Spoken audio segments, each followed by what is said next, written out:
제2금융권 그러면 안정한 거예요? 돈 넣어도 되는 거예요? 지금 이대로가 지금 꼭지라고 봐야 될까요? 아니면 좀 더 기다렸다 나중에 넣어야 될까요? 중앙은행의 기준금리 인상 기조가 아직도 정점을 치고 마무리되는 기조로 보기는 좀 이르다. 그래서 이제 안 그래도 여쭤보고 싶었는데 지금 예. 정부가 계속 은행 정기 예금을 내리라 이런 식으로 예. 좀 자제령을 내렸다 이런 얘기가 나오고 있잖아요. 네. 근데 지금 뭐 자산 시장까지 위축된 상황에서 이렇게까지 예금을 내리라고 하면 이제 서민들의 부담이 좀 있을 텐데 왜 내리라고 하는 건가요? 은행이 돈 버는 가장 그 핵심적인 수단이 예대 금리 차예요. 네. 그러니까 예금 금리와 대출 금리 차이를 갖고 수익을 내요. 예를 들어 이자를 1%를 줘요. 그리고 빌려주는 건 2%를 빌려줘요. 네. 그러면 1%포인트 차만큼은 은행이 갖는 거거든요. 그걸로 돈을 버는 건데 그 차이가 막 벌어지면 어떻게 되겠어요? 은행이 너무 돈을 많이 가지고 하는 거 아니야? 라는 네. 사회적 여론이 비등하는 거죠. 그래서 올 초만 해도 당국에서 수신금리, 예금금리 올려줘. 올리라고 이렇게 압박을 푸시를 했어요. 그게 올해 한 8월 정도의 기사가 많이 계속 나왔더라고요. 그 언저리는 네. 그렇게 나왔죠. 그런데 갑자기 분위기가 확 바뀌잖아요. 그러니까 도깨비 금리가 되는 거죠. 그러니까 은행들이 막 경쟁적으로 수신금리를 올리려고 하니까 거기에 대해서 또 자제령을 내리는 거고. 그래서 은행들이 그렇게 돈을 예금 조달 비용이 커지면 대출금리가 오르니까 당신들 너무 그렇게 수신 경쟁 세게 하지 마. 예금리 많이 줘버리면 대출금리도 오르니까 안 돼. 그게 이제 하나고 두 번째는 머니 무브에 있는 거예요. 돈들이 은행 쪽으로 다 쏠리면 어떻게 돼요? 야, 저축은행보다는 은행이 안전하지 않아? 근데 예금 금리도 괜찮네. 저축은행에다가 돈을 넣을 이유가 있어? 은행으로 다 가는 거죠. 실제로 시중은행이 저축은행보다 더 정기예금 금리가 높기도 해서 이제 그러니까요. 저축은행들이 경쟁적으로 또 수신금리를 올리고 이렇게 했었다고 하더라고요. 그래서 저축은행에 있는 돈이 다시 은행으로 가고 그러면 이쪽에서는 자금이 공백이 되잖아요. 그렇게 되면은 돈 대출해주고 빌려주고 하기 어려워지고 은행보다 더 좋은 조건을 내려면 어떻게 돼요? 예를 들면 은행이 6%를 줘? 우리는 8% 줄게 이렇게 해야 되잖아요. 네.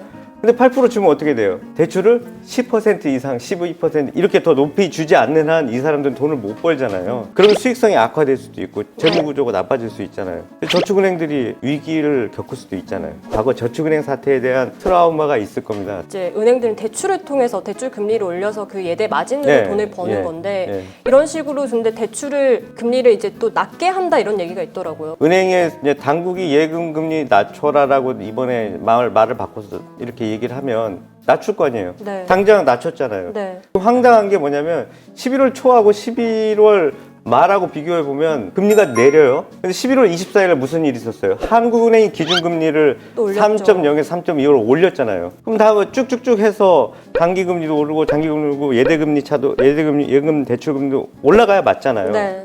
내리잖아요. 당국이 이제 개입한 거죠. 그렇게 해서 낮춘 거예요. 근데 문제는 대출금리는 그렇게 빨리 안 내리거든요. 그러니까요. 그러면 어떻게 돼요? 그 사이에 은행들은 돈을 또 벌죠. 당국이 쓸데없이 개입함으로써 모든 사람들한테 많은 영향을 주는 거죠. 예금자들은 예금 금리로 돈을 더 벌지 못해서 기대의 이익이 줄어드는 거잖아요. 네. 그 다음에 대출자들은 대출 금리가 빨리 내려줘야 안 내리면 은행만 좋은 일 하는 거잖아요. 네. 그래서 함부로 시장에 개입하면 안 되거든요.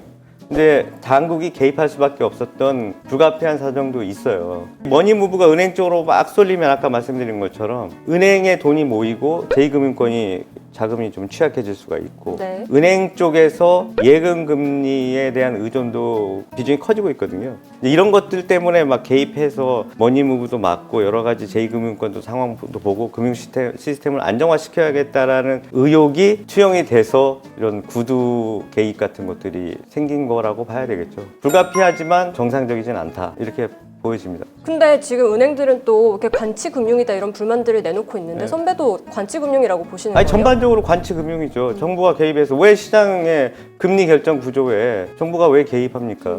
그래서 여기서 한 번만 저 중립기업 받도록 하겠습니다. 지금 이복현 금감원장이 네. 이것은 관치금융은 아니다. 이제 시장이라는 것은 외부 효과라고 해서 시장 원리대로 움직이더라도 여러 부작용이 있을 수 있기 때문에 네.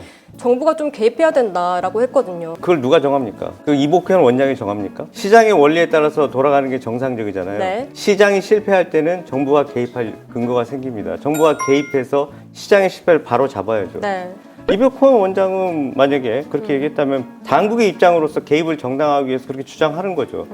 그럼 그게 답입니까? 그렇지는 않죠. 돈이 이동하면서 생기는 여러 가지 금융시장의 불안정에 대해서 당국이 개입해서 실패를 막는 거는 필요하지만 네. 정도의 차이가 있고 그것이 또 다른 왜곡을 낳을 수 있다라는 부작용도 염두에 둬야 된다라는 말씀을 드리고 싶은 겁니다. 선배 말씀대로 이제 계속 금리를 올리고 있다 보니까 많은 또 소비자들이 저축은행이나 제2금융권으로 달려가는 사례도 많이 발생하고 있어요. 네, 오픈런이라고 하는 예. 참 전에 없던 거죠. 보통 호황기 때 자산 가격이 오르고 부의 자산 효과가 있는 경우에는 되게 어디에서 그런 오픈런이 있었냐면 명품 매장에 있었잖아요. 돈 들고 와서 명품 기다렸다 살려고 하고. 지금도 뭐 그런 상황은 계속 되고 있는 것 같기도 하고요. 명품에 정통하신. 아니 저는 잘 모르는데 네, 줄 저는 서고 뭐, 기다리는 분들 많다고 하더라고요. 통상적으로 이제 그런 네. 식의 오픈런들이 많았는데 네. 지금은 은행으로 은행으로 들어가거든요. 가잖아요. 그럼 제2금융권 그러면 안정한 거예요? 돈 넣어도 되는 거예요? 아니 그거는 이렇게 네. 보시면 돼요. 어떤 금융 시스템의 안전도는 제1금융권인 은행이 제일 높죠. 그 뒤로 갈수록 약간의 신뢰성이나 안전도는 좀 떨어지겠죠. 대신에 뭘 해주나요? 금리를 많이 주잖아요. 네.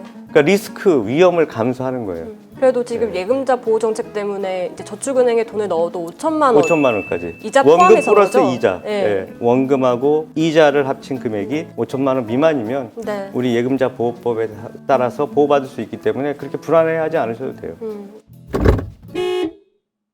그래도 소비자 물가가 계속 오르는데 이제 예금 네. 금리를 이렇게 낮추는 상황이 오다 보니까 네. 소위 이제 어느 정도 돈을 많이 벌어서 예금 금리로 먹고 살겠다 하는 파이어족들이 있었잖아요. 파이어족이 미국에서 나온 용어인데 네. 제가 특파원 있을 때 그 기사를 쓴 기억이 나요. Finance independently, retire early. 금융적으로 독립을 해서 일찍 은퇴합시다. 엄청나게 돈을 빨리 벌고 빨리 은퇴해서 자기 여가를 즐기겠다라는 그런 하나의 트렌드였겠죠? 이게 지금 4% 법칙이라고 이게 1990년대에 나온 법칙이긴 하더라고요. 네, 예를 들면은 내가 4천만 원을 써요. 10억의 4%가 4천만 원이잖아요. 네. 그러니까 연 4% 정도를 뺐으면 그 10억으로 투자를 해서 쭉 그냥 일하지 않고도 살 수 있다. 그게 이제 파이어족들이 생각하는 계산법인데 근데 지금 같은 경우는 저 파이어족들의 계산법이 조금 안 좋을 수 있어요. 왜냐면 그러니까요. 지금 소비자 물가 한국만 그렇죠. 해도 5%거든요. 그렇죠. 인플레가 오르면 물가가 오르면 모든 지출이 커지잖아요. 네. 생활비도 올라야 되고 투자 수익률은 또 그만큼 나오지 않으면 결국은 계속 돈이 까지게 되는 네. 그런 상황이 될 수 있죠.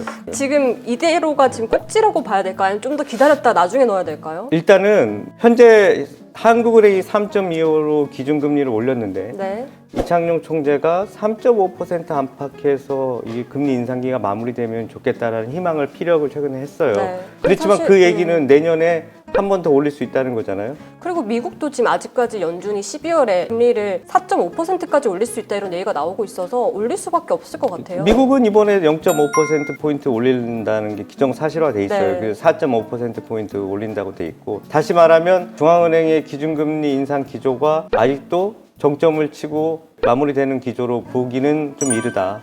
그렇다면은 시중금리도 당국이 보이지 않는 손으로 계속 어떻게 할 수 있을지라도 금리의 영향은 있을 수는 있겠죠. 다만 초기에 있었던 것처럼 금리가 한 번에 뭐 1%포인트 뛰고 금리 네. 수신 경쟁이 벌어지고 하는 일들은 좀 줄 수는 있어서 예금금리 상승폭은 조금 둔화될 수 있겠죠.